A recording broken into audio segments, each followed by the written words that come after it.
नमस्कार, स्वागत है आप सभी का हमारे इस खास शो ब्रोकरेज रिपोर्ट्स में। मैं हूं ऋतु शर्मा। इस शो में हम लेकर के आते हैं कुछ सिलेक्टिव स्टॉक्स, उनको हम फंडामेंटली एनालाइज करते हैं और आखिर में जानते हैं ब्रोकरेज हाउसेस के दिए हुए टारगेट प्राइसेस जो आने वाले 12 महीनों तक के लिए हो सकते हैं। आप में से काफ़ी सारे व्यूअर्स ऐसे हैं जो रेगुलरली हमारे साथ कमेंट सेक्शन में अपने फेवरेट स्टॉक शेयर करते हैं और हम कोशिश भी करते हैं कि उनमें से कुछ जो सिलेक्टिव स्टॉक्स हैं वो अपने शो में पिक कर सकें। तो इस एपिसोड में भी अपनी फेवरेट स्टॉक्स हमारे साथ ज़रूर शेयर करें। चलिए शुरू करते हैं। सबसे पहले जोमेटो की बात करते हैं और क्योंकि स्विगी जो है वो जोमेटो का सीधा कॉम्पिटिटर है तो इनका एक हम कंपैरिजन देख लेते हैं। देखिए, स्विगी अभी जोमेटो से काफ़ी सारे इंपॉर्टेंट पैरामीटर्स पर पीछे है, लेकिन इसके इनोवेशन और बेहतर एग्जीक्यूशन से बड़ी वैल्यू अनलॉक हो सकती है। स्विगी के हाल ही में दाखिल DRHP और जोमेटो के आंकड़ों की अगर हम तुलना करेंगे तो पता चलता है कि जोमेटो अभी फूड डिलीवरी और क्विक कॉमर्स में मार्केट लीडर है, लेकिन कॉम्पिटिशन भी जो है वो अभी शुरू ही हुआ है। जोमेटो ने फूड डिलीवरी में मार्केट शेयर बढ़ाया है, लेकिन स्विगी के कस्टमर कोहोर्ट्स जो है वो ज्यादा मैच्योर और स्टिकी हैं। जोमेटो के पास ज्यादा एक्टिव यूजर्स हैं, लेकिन स्विगी का पर यूजर GOV जो है वो 6% से ज्यादा है। जोमेटो की प्रॉफिटेबिलिटी बेहतर है, लेकिन स्विगी ने भी ब्रेक इवन हासिल कर लिया है। क्विक कॉमर्स में ब्लिंकिट की बढ़त हुई है, लेकिन अभी फैसला जो है वो बाकी है। जोमेटो की ब्लिंकिट और स्विगी की इंस्टामार्ट दोनों क्विक कॉमर्स में मेन प्लेयर्स हैं, लेकिन ब्लिंकिट फिलहाल इंस्टामार्ट से आगे है। ब्लिंकिट के पास इंस्टामार्ट से ज्यादा एक्टिव डार्क स्टोर्स हैं और इसका GOV भी इंस्टामार्ट से 81% ज्यादा है। ब्लिंकिट का टेक रेट और AOV इंस्टामार्ट से बेहतर है, जिससे उसकी प्रॉफिटेबिलिटी भी ज्यादा है। हालांकि क्विक कॉमर्स का मार्केट जो है वो अभी शुरुआती स्टेज में है और प्लेयर्स के लिए अलग अलग SKUs और स्ट्रेटेजीज से खुद को डिफरेंशिएट करने के सफिशिएंट चांसेस भी अवेलेबल हैं। इसलिए इस रेस में अभी कौन विनर है ये तय करना बहुत ही जल्दबाजी होगी। स्विगी की इनोवेशन कैपेसिटी की बात करते हैं। देखिए, स्विगी का integrated app offering approach Zomato के मल्टी ऐप अप्रोच की तुलना में उसे तेज इनोवेशन करने में मदद कर रहा है। स्विगी जल्द ही अपनी 10 minute food delivery platform bolt के जरिए फूड डिलीवरी में फिर से इनोवेशन ला सकता है, जिसमें जो है KFC, McDonald's, burger king, Starbucks जैसे ब्रांड्स भी शामिल होंगे। जोमेटो ने 2023 में ऐसा एक पायलट किया था, लेकिन उसे बड़े पैमाने पर वो लागू नहीं कर पाया था। स्विगी के इनोवेशन कैपेसिटी और स्पीड से स्केलिंग करने की जो क्षमता है, कैपेसिटी ऐसे आने वाले समय में क्विक कॉमर्स और फूड डिलीवरी में लीडर बना सकती है। अब जोमेटो के वैल्यूएशन और व्यू पर नजर डालते हैं। देखिए, जोमेटो का फूड डिलीवरी बिजनेस स्टेबल है और ब्लिंकिट से ग्रोसरी और ई-कॉमर्स में डिस्ट्रिब्यूशन के बड़े मौके मिलते हैं। तो यहाँ पर FY 24-27 में रेवेन्यू CAGR 55% और FY 25-26-27 के लिए पैट मार्जिन 4.3%, 8.7% और 13.2% होने की उम्मीद है। तो यहाँ ब्रोकरेज मोतीलाल ओसवाल जो है वो पॉजिटिव नजर आते हुए बाई की रेटिंग के साथ टारगेट प्राइस दे रहे हैं 320 रुपए, जबकि शेयर का जो करंट प्राइस है वो 10 अक्टूबर तक 276 रुपीज के करीब है। अब बात करते हैं टाटा मोटर्स की। देखिए, इसके लिए सबसे पहले हम नजर डालते हैं जगुआर लैंड रोवर के परफॉर्मेंस ओवरव्यू पर। इनके होलसेल वॉल्यूम्स की बात करें तो JLR की होलसेल वॉल्यूम चीन के अगर हम GV को छोड़ दें तो पिछले साल के कंपैरिजन में 10% और पिछले क्वार्टर के कंपैरिजन में 11% कम होकर 87,300 यूनिट्स पर आ गई है।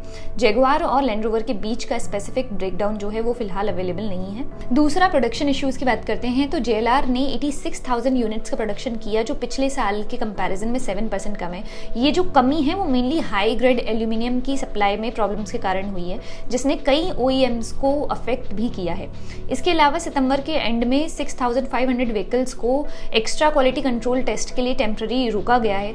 ये व्हीकल्स जो हैं वो साल के दूसरे पार्ट में बेचे जाएंगे। इसके बाद प्रोडक्ट मिक्स की बात करते हैं। सबसे profitable model range rover and range rover sport और डिफेंडर टोटल होलसेल वॉल्यूम्स का 67% हिस्सा बनाते हैं। आने वाली एक्सपेक्टेशंस की अगर बात करें तो JLR को उम्मीद है कि FY 25 के दूसरे पार्ट में प्रोडक्शन और होलसेल वॉल्यूम्स में ग्रोथ होगी, क्योंकि एल्यूमिनियम की सप्लाई की जो कंडीशन है उसमें भी सुधार आ जाएगा। रिटेल सेल्स की बात करें तो रिटेल सेल्स में चीन के JV को शामिल ना करते हुए साल दर साल 3% और पिछले क्वार्टर के कंपैरिजन में 7% कम हुआ है।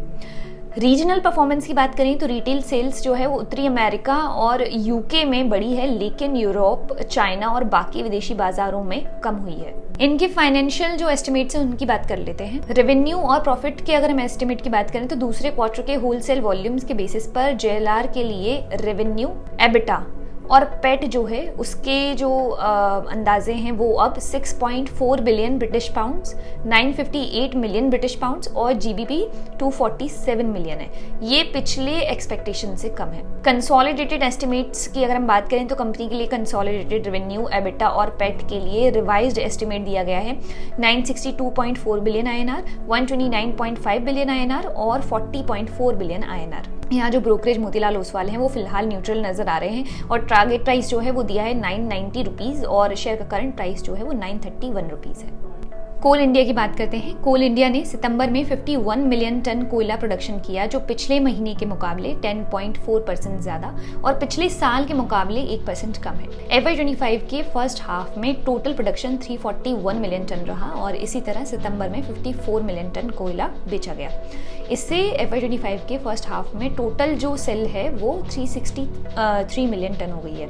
कोल इंडिया का प्रोडक्शन मौसम के हिसाब से बदलता है और फाइनेंशियल ईयर के दूसरा क्वार्टर बाकी क्वार्टर से कमजोर होता है अक्सर। पहले 6 महीने में 341 मिलियन टन प्रोडक्शन हुआ, जो पूरे साल के लिए लगभग 825 मिलियन टन तक जा सकता है। ये जो संख्या है वो ब्रोकरेज के एक्सपेक्टेशंस 830 मिलियन टन और कंपनी की जो एक्सपेक्टेशन थी 838 मिलियन टन उससे थोड़ी कम है। लेकिन ऐसी उम्मीद है कि दूसरी जो छमाही है उसमें मौसम के फेवरेबल होने से कंपनी प्रोडक्शन बढ़ा पाएगी।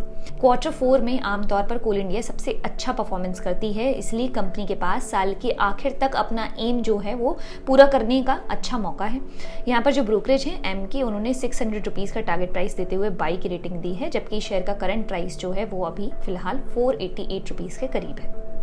अब बात करते हैं अडानी एनर्जी सॉल्यूशंस लिमिटेड की। 2 तरह के बिजनेस चला रहे हैं, रेगुलेटेड और अनरेगुलेटेड।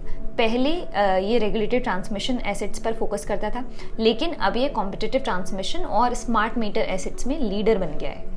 इसके साथ ही अनरेगुलेटेड बिजनेसेस में भी AESL ने बड़ी अपॉर्चुनिटीज को पहचाना है और उन्हें तेजी से बढ़ाया है। यहाँ पर अर्निंग्स ग्रोथ के कुछ मेन रीजंस हो सकते हैं, जैसे कि नए ट्रांसमिशन प्रोजेक्ट्स, मुंबई डिस्कॉम की ग्रोथ, स्मार्ट मीटर विंस और नई अपॉर्चुनिटीज। FY24 FY27 के बीच एबिटा में 32% CAGR रहने की उम्मीदें हैं। ट्रांसमिशन बिड से लगभग 30 बिलियन INR मिलने की उम्मीदें हैं। स्मार्ट मीटर बिजनेस से 40 बिलियन INR और डिस्ट्रीब्यूशन से 5 बिलियन INR का कंट्रीब्यूशन जो है वो हो सकता है। AESL ने शुरुआत कॉस्ट प्लस ट्रांसमिशन एसेट्स के साथ की थी, जिसमें 110 बिलियन INR की लागत और 33 बिलियन INR की रेगुलेटेड इक्विटी शामिल थी। बाद में मुंबई डिस्कॉम खरीदकर डिस्ट्रीब्यूशन बिजनेस में एंट्री ली, जहां FY2024 में रेगुलेटेड इक्विटी 9% CAGR से बढ़कर 60 बिलियन INR हो गई। ट्रांसमिशन एसेट्स में AESL का 20% मार्केट शेयर है और ये सबसे बड़ा प्राइवेट प्लेयर बन गया है। इसमें FY16 और FY25 के फर्स्ट हाफ के बीच 170 बिलियन INR जीते हैं और स्मार्ट मीटर बिजनेस में 272 बिलियन INR का साइज खड़ा किया है।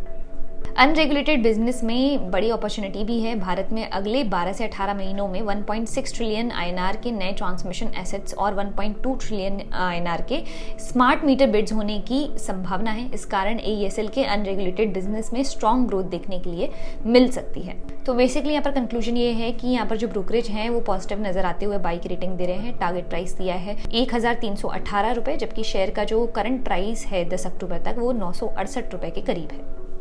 इसके बाद हमारी लिस्ट में आखिरी शेयर जो है वो है वेदांता। डिविडेंड देने के लिए जाना जाता है ये शेयर। चलिए इस पर एक नज़र डालते हैं। वेदांता अपनी प्रोग्रेस स्ट्रेटेजी को वॉल्यूम, वैल्यू और कॉस्ट रिडक्शन पर फोकस्ड कर रही है, खासकर एल्यूमिनियम और जिंक इंडिया में। इसके कुछ की पॉइंट्स डिस्कस करते हैं। सबसे पहले तो सभी डिविजन्स में वॉल्यूम ग्रोथ की अच्छी प्लानिंग है। दूसरा, एल्यूमिनियम और जिंक इंडिया जो है वो इनकम ग्रोथ के मेन सोर्स हो सकते हैं। ऑयल और गैस प्रोडक्शन FY26 तक बेहतर होने की उम्मीदें भी हैं। अगले 3 सालों में कंपनी का जो कर्ज है वो भी 3 बिलियन USD तक कम होने की उम्मीद है। डिविडेंड यील्ड की बात करें तो वो भी 5% से ज्यादा रहने की उम्मीदें हैं। एल्यूमिनियम और जिंक इंडिया डिवीजन से FY26 तक कुल एबिटा ग्रोथ जो है वो उसका 85% कंट्रीब्यूशन मिलने की उम्मीदें हैं। एल्यूमिनियम एबिटा में FY25 तक 2 टाइम्स ग्रोथ होने की पॉसिबिलिटीज हैं, जिससे ज्यादा क्वांटिटी, कम कॉस्ट और LME एल्यूमिनियम प्राइसेस का फायदा भी मिलेगा। वैल्यू एडेड प्रोडक्ट्स जो हैं उनका एक्सपेंशन भी इसमें कंट्रीब्यूशन देगा। जिंक इंडिया की इनकम खास तौर से रिफाइंड मेटल्स और सिल्वर में ग्रोथ से ही जो है वो आगे बढ़ती है। इस स्ट्रेटेजी से वेदांता को आने वाले सालों में ज़रूरी ग्रोथ हासिल करने का मौका मिल सकता है। यहाँ पर जो ब्रोकरेज ICICI सिक्योरिटीज़ हैं उन्होंने बाई की रेटिंग देते हुए टारगेट प्राइस 600 रुपीज़ दिया है, जबकि शेयर का करंट प्राइस जो है वो 10 अक्टूबर तक 490 रुपये के करीब है। तो हमारे आज के इस एपिसोड में इतना ही। उम्मीद है आपको ये एपिसोड जो है वो पसंद आया होगा। अपने जो सजेशंस हैं वो हमारे साथ कमेंट सेक्शन में ज़रूर शेयर करें, या फिर अपनी फेवरेट स्टॉक्स हमारे साथ कमेंट सेक्शन में शेयर करें। अगले हफ्ते फिर मुलाकात होगी इसी शो में इसी समय। तब तक के लिए मैं ऋतु शर्मा आप सभी से लेती हूँ इजाज़त। नमस्कार। If you like this video, then like, share and subscribe to ET Now.